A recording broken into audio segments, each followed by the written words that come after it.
స్వాతంత్ర దినోత్సవం సందర్భంగా సిద్దిపేట జిల్లా చిన్నకోడూరు మండల కేంద్రంలోని తహసీల్దార్ కార్యాలయం వద్ద తహసీల్దార్ జాతీయ జెండా ఎగురవేశారు.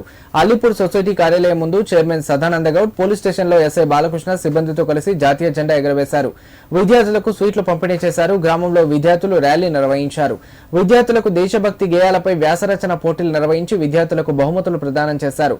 మండల వ్యాప్తంగా అన్ని ప్రభుత్వ కార్యాలయాల ముందు, గ్రామ పంచాయతీ కార్యాలయం ముందు జాతీయ జెండా ఎగురవేశారు.